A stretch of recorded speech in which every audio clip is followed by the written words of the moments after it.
Well, welcome to the Performance Zone. This is a special edition of the Performance Zone. I've got a special guest with me here today, and we are going to be covering some great information. And by the way, this is not just a one-off. I mean, it is kind of a one-off, but it's going to be a one-off series for the next 6 weeks. I believe we're at 6 weeks. It might be 7, it might be 5. We don't know. We'll let you know when we get there, but there's some great information we're going to be sharing with you. With me on the line is my good friend, Pat Grosse from, I guess you're from the UK, but you're living down in Australia, right? Yeah, that's right. Okay. And what we're going to talk about over the next several weeks is something that we kind of came up with called the concept of the 5D thinking, right? It's kind of going above and beyond, forget out of the box thinking, because we're kind of at this point of the game, you should be the box isn't even an issue anymore, really. We're talking even interdimensional thinking. Actually, we're just talking about the multitudes of ways and different ideas and things and concepts that we can bring to the table that can help you produce more, be more effective, and stay on pace in this ever-changing world, to keep pace with the changes that are going on in this world. So today we're going to talk about why you can't start building on the 10th floor.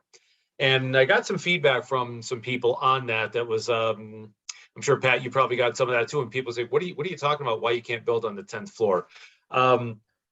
It's something that came up to me, especially this time of year. It's prevalent because people make these things called resolutions, and then they're not resolute in their resolutions. And, I started thinking about why is that? And we always talk about foundations and getting the beginning and getting started. And what hit me one day was that it's kind of like the whole concept of people saying, I want to build a building, but I want to start on the 10th floor. It could be 7th floor, 8th floor, whatever. But in other words, they're not interested in putting down a foundation. And you and I have had this conversation, or these types of conversations on a number of occasions over the past little while. But that foundational, they're always, I mean, do you find the same thing, that people always want to start where it's easy? I guess it's like once all the hard work's done. Yeah, I think also it's a bit of a default starting point as well for many, including myself, because many of us are technicians in terms of we've got expertise in a certain area, and we're introduced to the world of business. And we bring along, and then certainly in my case, when I started my business, I brought along my clients. I had a pool of clients already that I could draw from, a marketplace. And like most businesses, it's great in the first couple of years. And then usually when they say the businesses start to struggle after about 3 years, and that's certainly what happened with mine. And in hindsight, I can tell you the story of going, this is something that many businesses will sort of understand and identify with. And it's not just businesses. I work with programs and projects as well.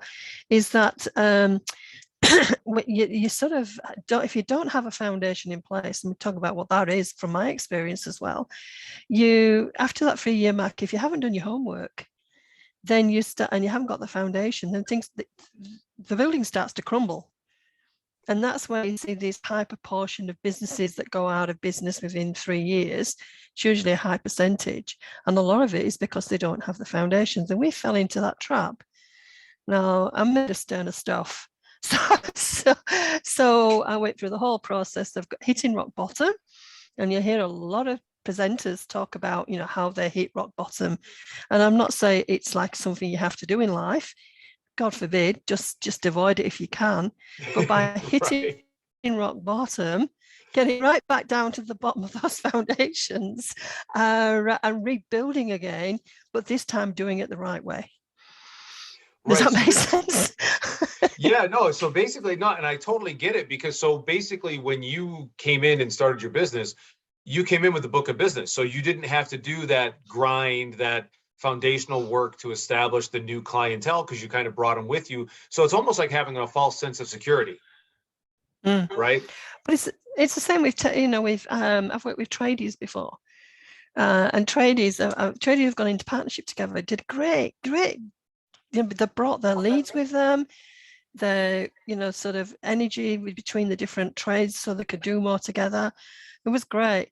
But then after about 10 months, and I've heard this a few times, because they didn't have those foundations which were to do with business skills and financials and all those kind of things, which are not the sexy parts of business, because they've not built that in at the beginning. So there's different things that you might not bring in at the beginning.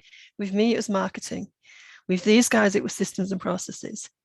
But there's a whole host of foundation, and there's mindset as well. And I think what saved me was mindset. But at the end of the day, there's all these sort of things that you should put into your foundation. But if you don't, and you come in at the higher floors, down you go. Yeah, well, that's what I see too a lot in the coaching industry is when I work with people and they're saying they're looking for the latest thing. They're looking for the latest system. They're looking for the latest whatever tool that's going to get them over the finish line, or so they think it's over the finish line. And I'm sure you'd agree with me that the finish line doesn't really show up. I think when the finish line shows up, that means we're checking out and going somewhere else. We're checking off this earthly plane. That's how I look at the finish line. But it's like they're always looking for the easier, just something, that one thing. It's like they'll tell me, just tell me how to close the customer. It's not about that. They're buying you. They're not buying the line, right? And for sometimes it would be like the new funnel system. What's the new funnel system? What's the new autoresponder? There's another autoresponder system and email and texting that's going to come out this week too.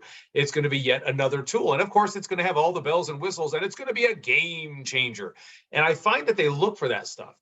So the whole thing for me with the acceleration factor and with the performance zone and moving everything forward is to get people back to the fundamentals, from a personal level and from a business level, so that they understand, like you said, and I love what you just said, the whole aspect of it's not the sexy part, right? Doing that work, because that's where, when you don't do your paperwork, or you don't do your reports, or you don't look at the numbers, you don't really see where your business is. I had a guy tell me one time, if you can't tell me these numbers off the top of your head, you don't have a business.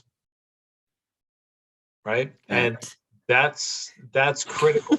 Because you had, when the rock bottom story, that's a really, that would be something I would love for you to share with people, because I want them to see it's not always, they hear the stories, they look at the people, whether it's the current guru of how you're just one of these away from success.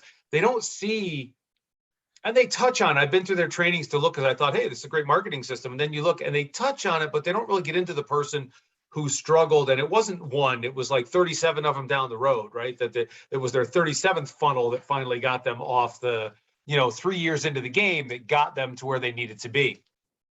So if you don't mind, to share a little bit about that story, because I think it's important that people realize it's not all a bed of roses, and that there can be some struggles. And if you don't pay attention to the fundamentals, like you said, these are the things that can happen. Okay, so look, as I said, my biggest weakness, and coming from a history where I worked for a market leader in its leash, and I was basically the power and the energy behind that marketing and promotion, and then completely forgot that. Absolutely forgot any of it. I was just focused on the business. I was focused on the technical aspects. If you think of a business as a really ideal business as having somebody who's got that entrepreneurial thinking, the business management, the technicians, and the administration. So I wasn't actually looking at that higher level. I was here. I was, you said, could have been lazy because I already had a market. But the marketplace that you have needs to grow. It can't stay stagnant, because it doesn't stay stagnant. It just declines. Your lifetime value of your customer. I still have a client going back now 13 years, but that's the only one. I've had clients come in and go along the way, and increase. So what happened was great for the first 2 or 3 years, and then I knew something wasn't right. I felt the stagnation, and then I spent the next 2 or 3 years basically in the to mention mindset, in a bit of a decline, because it was like the panic. And we're going to talk about focus in the next session, but focus is very important. And I didn't have that focus. I just went into panic mode for 2 or 3 years. I remember going to network meetings and feeling very, very depressed. It was me. And it's like you're channeling this. So everything that happened just led to a day in 2016 when we ended up losing the offices. losing staff, basically coming back home. You could say that this working from home, I'm sort of like a trailblazer because I did it a few years ago.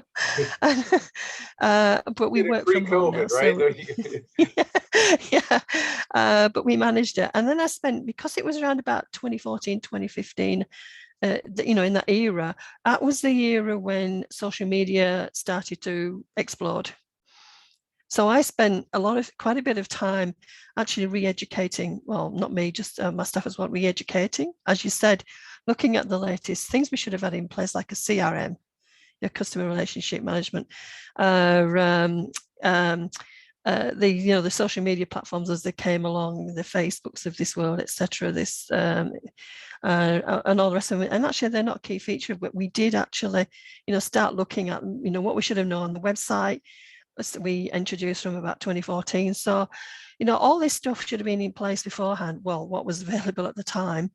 And so we started sort of pedaling faster, too far down this, not too far down, because we managed to get there anyway. As I said, it was so bad. We were personally behind on mortgage, threatening letters from the bank, all the rest of it. You hear others do the same thing.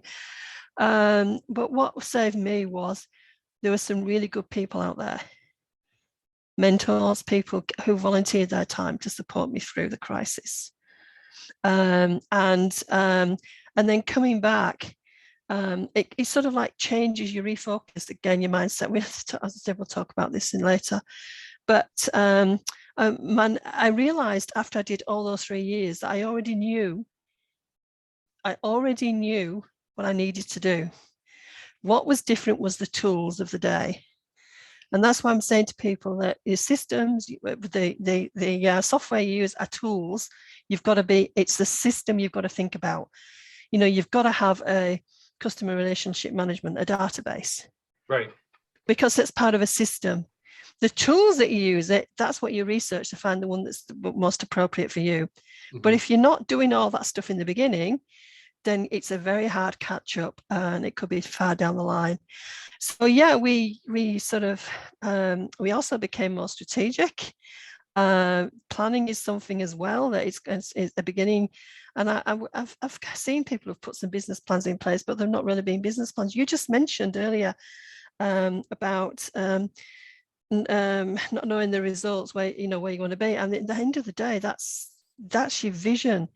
And until we got a clear vision, right? Once we got a clear vision, the whole mindset clicks, and your business starts to have meaning. So you're not pedaling along. You're not pedaling along, reacting or not reacting, as the case may be. You start to have focus. You've got the mindset.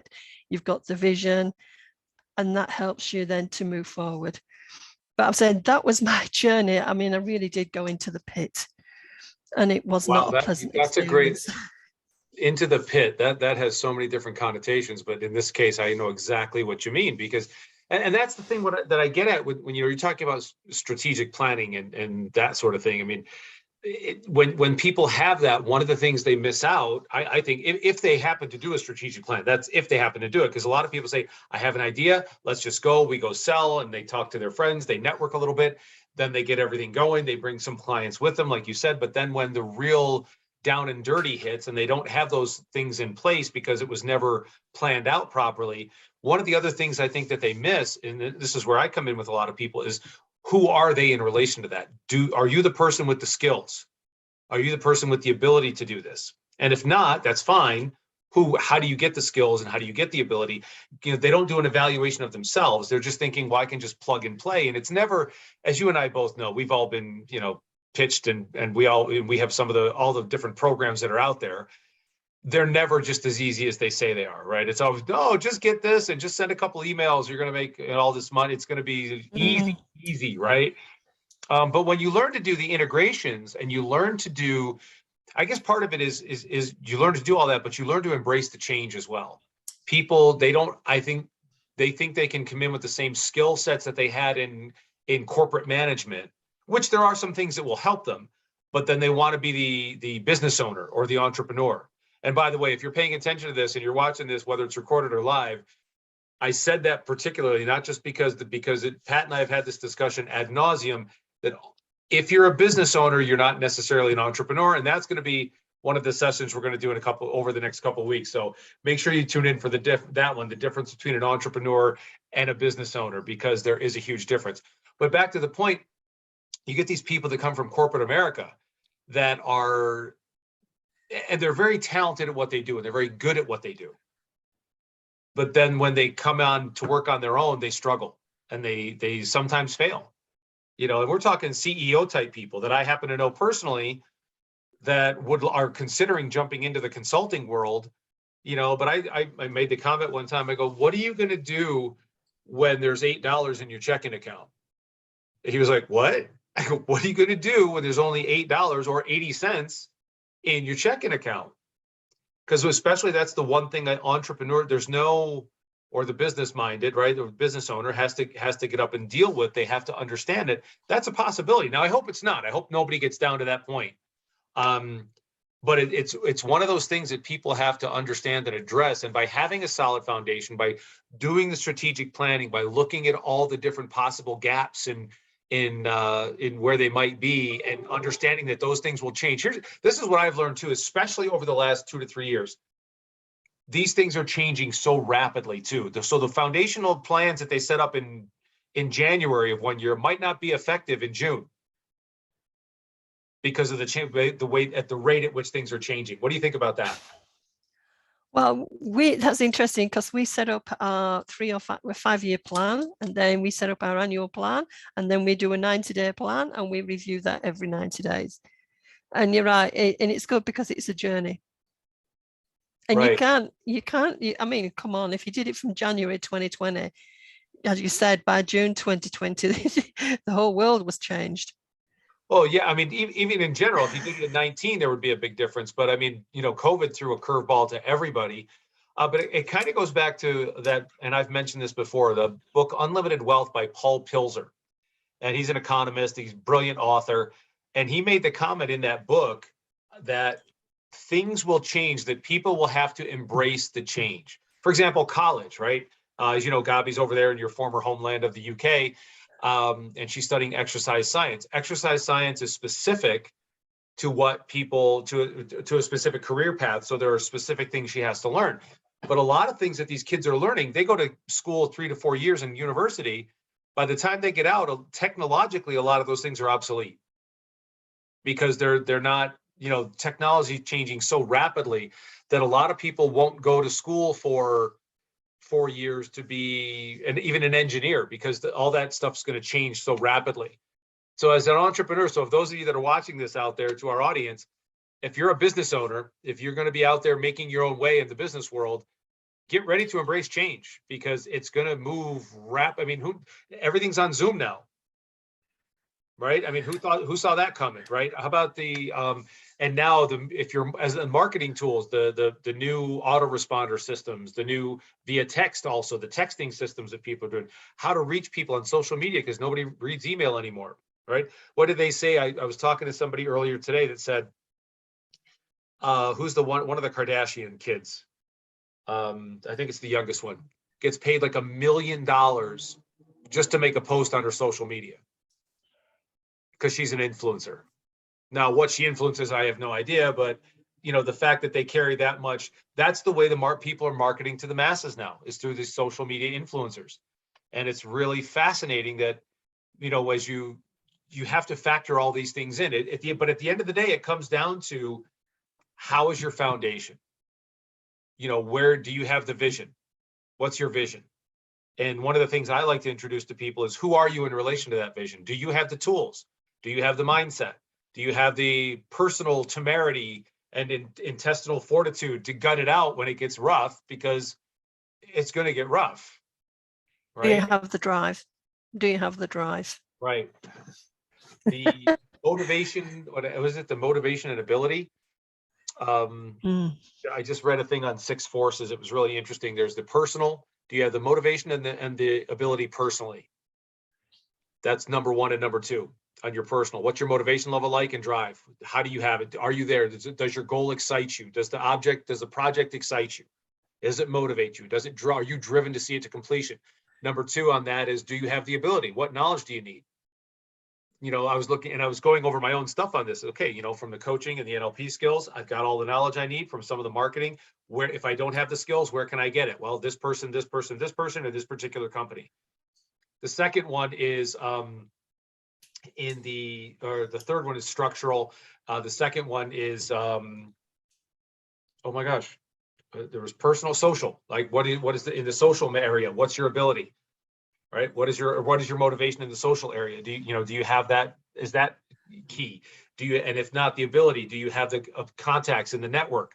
And then the third one was in the structure. What's your structure like? Do you have systems set in place that will hold you accountable? And then the fifth one, or the sixth one, excuse me, that was 5.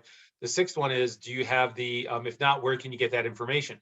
Or the analytics, right? So I've got the analytics, I've got the social, and I've got the personal, but I looked at, okay, this is where, and guys, if you're watching this, I'm telling you, this is gold that we're giving you here. That fifth one, step number 5, and this structural was where I was lacking, because I have to have some of those accountability factors built into the business to make sure for me to hit the goal. That was critical for me. And it was like, there it is now on paper. I can't ignore it.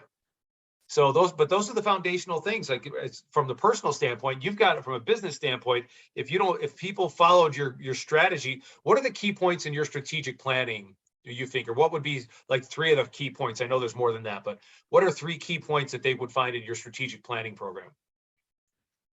On the program that we offer. Yeah, no, I mean, the key points are you do need to start with your vision, your mission, and your values. Values is something that I've learned that I actually have, because when I've made some decisions which on this one aspect of me goes, why did I make that decision? And then I realized I had some underlying values.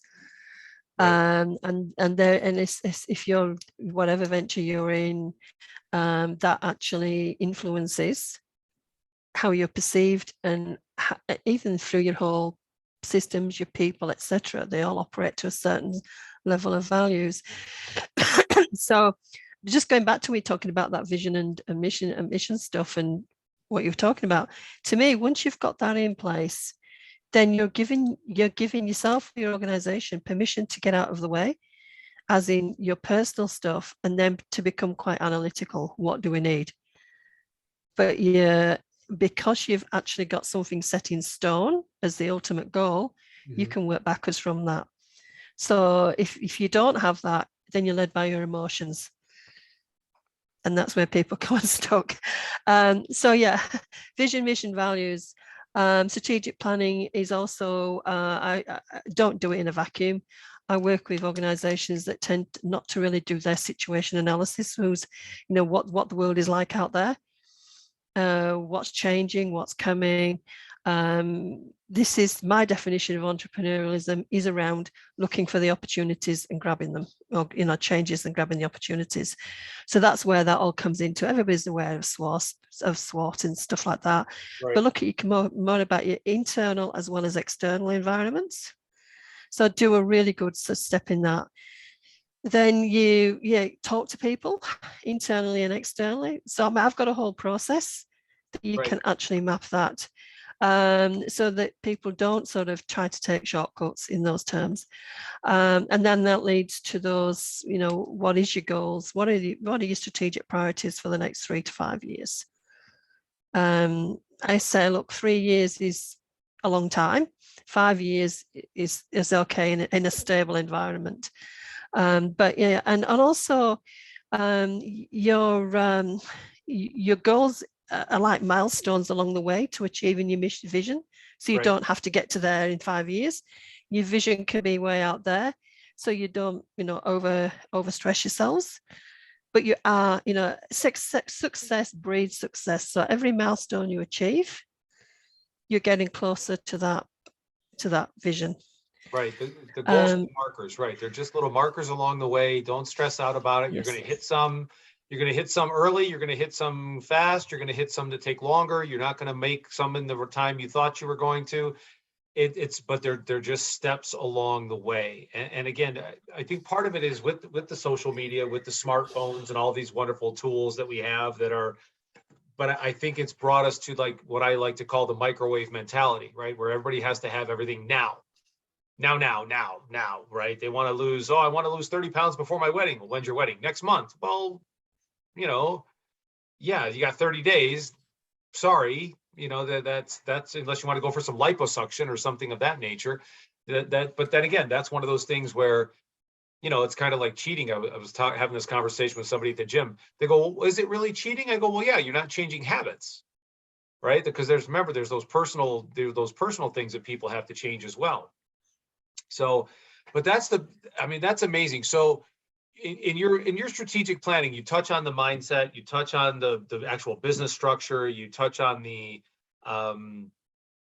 actual like steps to take of these are the things like what are the priority steps of tasks that people actually have to have, right? Yeah. And actually have the template to work, have a workbook to work through and a template to put the plan together. So it is right? a process.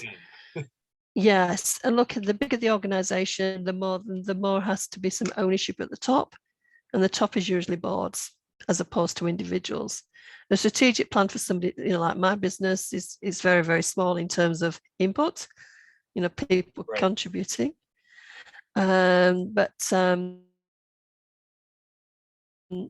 So, you can, as I said, a strategic plan, it can be quite easy to do. I mean, if you're small, but the more complex the organization and the markets, etc., probably the more work that needs to be contributed to make it one that actually means something. Right. And then what we do is we just actually have a one pager, which is A3, which is an A3 summary, which will take it off the shelf or off the filing system and make it visible. Because when people see things and read them, it's like a vision board. Yeah. So having a written summary is like having a vision board. It's as simple as that. And that's, I think that really helps people too, because when they come to those difficult times or those tedious tasks that they have to do, and that's where I find a lot of people, like I'll go through a goal setting program with somebody and they'll just, when it gets down to the tedium, the minute, the detailed work, they're just like, yeah, okay, I'll do this later. No, you have to do it now. Because if they put it off, then they put it off, then they put it off. And if you're missing that one small component, it's going to affect you down the road where you don't have that, you didn't do all the hard work to establish the foundation. So that's what makes the foundation weak. These people, they just don't get that. So, and guys, to put this in perspective, you have to understand who Pat is and where she comes from.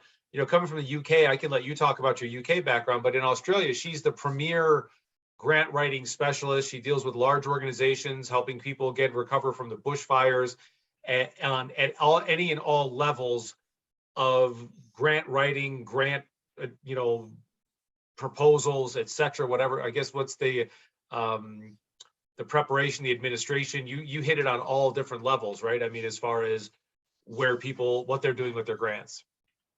Yeah, no, I work with large and small. I work my main target group is a not-for-profit sector.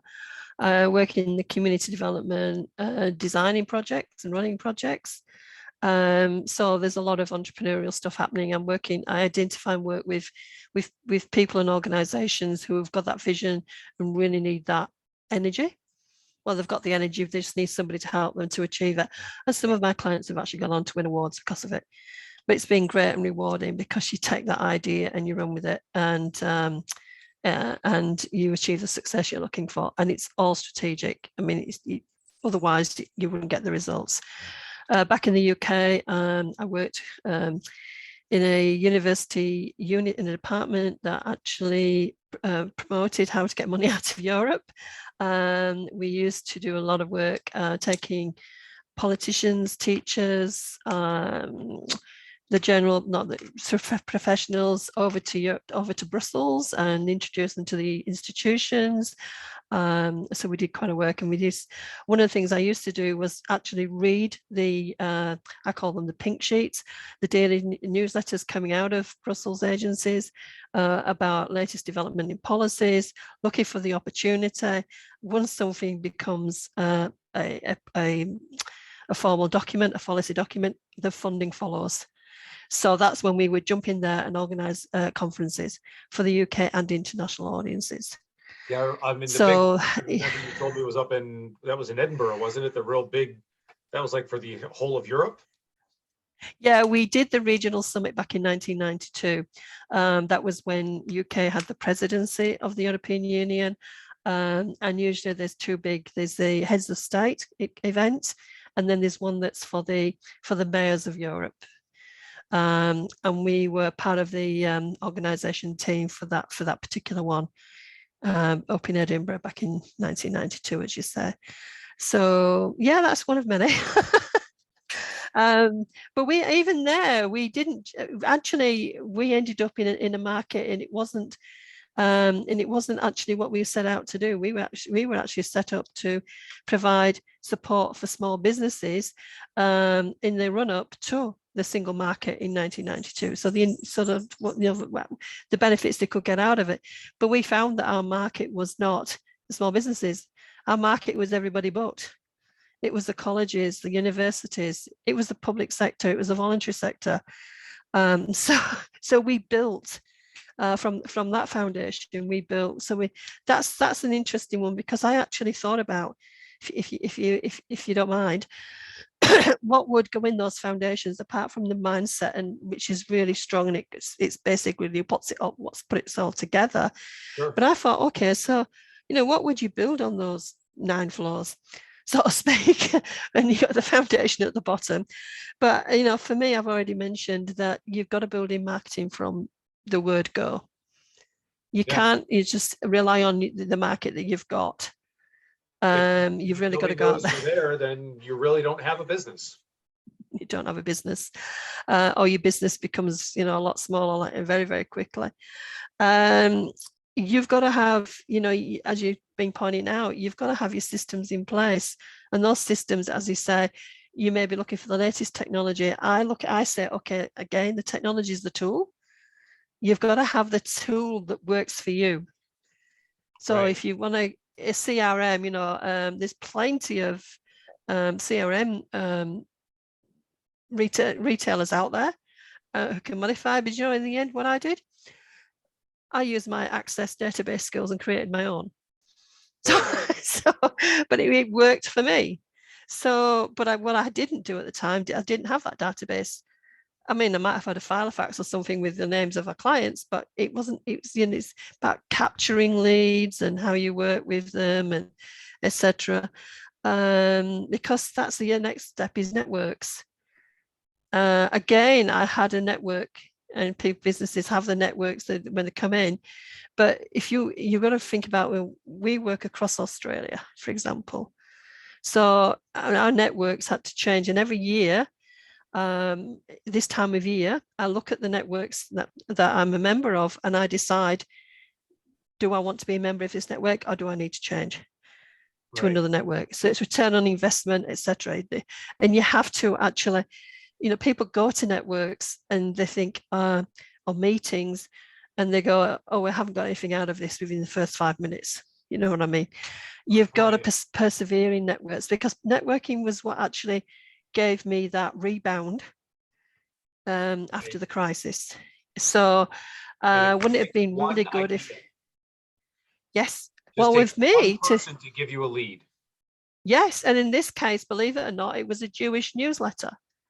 It was a Jewish newsletter in Melbourne that was put out there, and I ended up with a very, very good Jewish client base. That's all it took. I mean, it was, you just don't know, but you've got to build that know, like, and trust. So build it through, not just going online and, trying to build it that way, but it's people, and people know people. Yep. So that's been, been something you can call on. The next one is people. And you've talked about that. What you can do yourself in your skills, you don't have to do it all yourself. Think about how much it's costing you, and how you can, one of the things I had to do was to employ an assistant, and because they can take that the cheaper work off this cheap, the cheaper pricing, what it costs. So that frees you up to do more of the where the high value is. Or you can be outsourcing, like for instance, bookkeeping. No Right. business owner wants to be bookkeeping, but somewhere along the line, you do need to have that access to good financial skills. Because if you don't, for instance, the example of these two partner tradies, after 10 months, finance was a big issue for them because they just didn't know how they were traveling. And you have to have somebody reliable, because that's the other thing that they do. You bring along people and I've heard so many instances, especially when it comes to finances, when that person has not been as legitimate as they could be. Right. And so you do need to actually have that know, like, and trust happening. You do need to do your research. You do need to make sure that the people that you're working with or working for you are actually supporting you.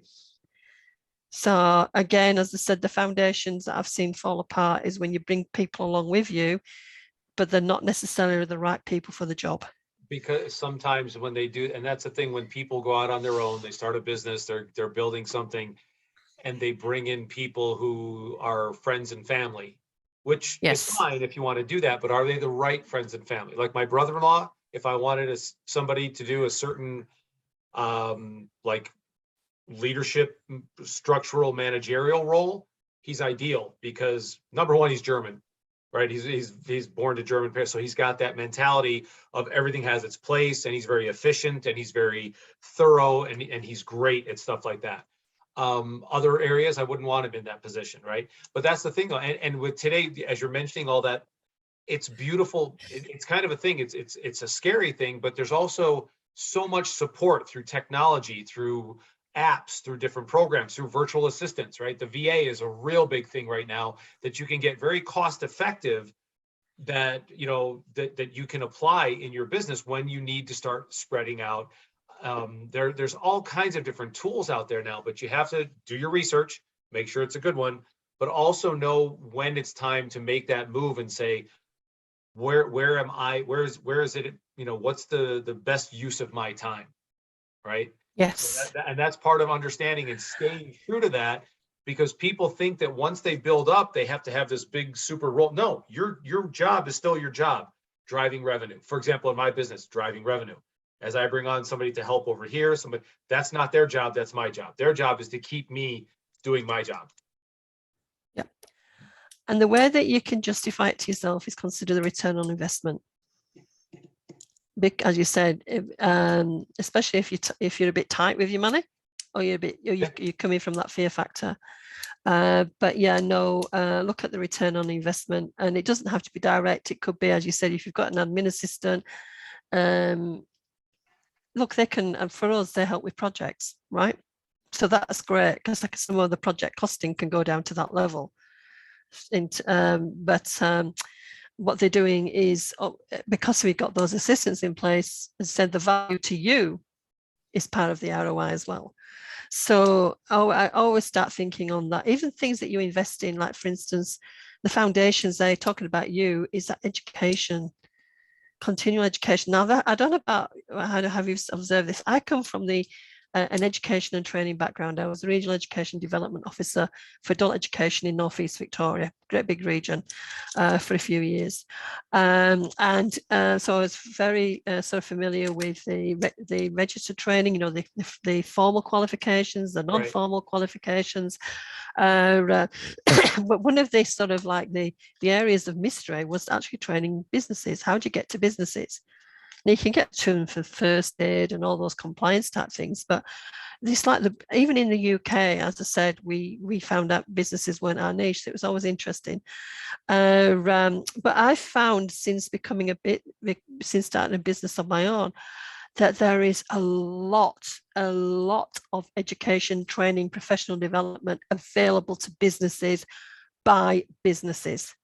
It's like a whole ecosphere that the formal training system is not familiar with. It's amazing how much education, and some of it's free because it's like those leaders into the bigger programs. Sure.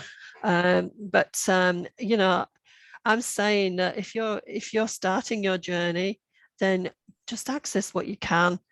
Obviously don't go, there is a limit to it. I did it for 3 years. Well, I did engage in form as well, but I mean intensive, immerse yourself, and then through the rest of your life. Do you know what was the most beneficial route for me when it came to getting access to learning?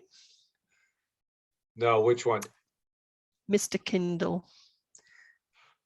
You know that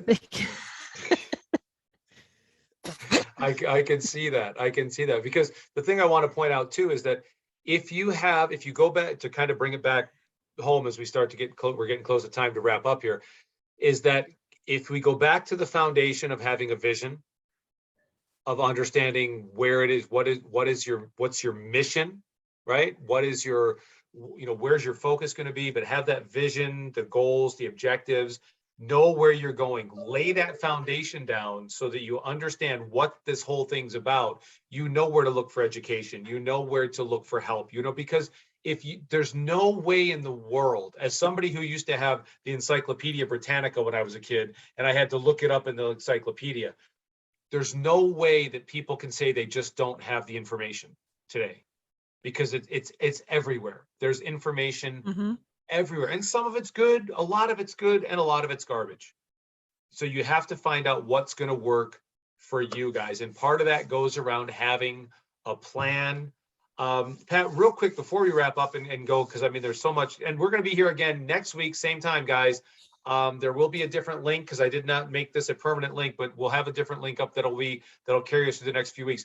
But real quick, if somebody wanted to reach out and contact you, how would they do that? Find me on LinkedIn. Look for Patricia Grosse on LinkedIn. That's the easiest way to get to me. Okay, and that's spelled Grosse on the last name. So yes, Patricia Grosse. It is. So just want to make that, look her up, Patricia. check her out. We're going to be back. Pat and I are going to be back next week. We're going to be talking about focus, because there's so many distractions in the world right now. But now at the same time, this is the best time to be building. It's the best time to be chasing your dreams, because there's so much out there and there's so many people willing to engage. Yes, I know there's a world of stuff going on with the pandemic, but you know what? This call is going to be COVID free, because we're not going to talk about it. We're going to focus on you and how you can utilize some of the stuff we're talking about to start to make your dreams happen. Not make your dreams come true and chase and make the billion. Hey, one step at a time, guys. Use these fundamentals to get the dream started. Pat, do you have anything you want to say in closing? Yeah, sure. We'll put a link in there, but if anybody's interested, I've got coming from a book that I wrote called The Intuitive Marketer. I've got a hands-on strategy for a startup business. So if anybody wants to look at, the gain from my experience, there's about 10 to 12, it's a checklist of 10 to 12 things you need to have in place to ensure that you've got a good foundation in your marketing.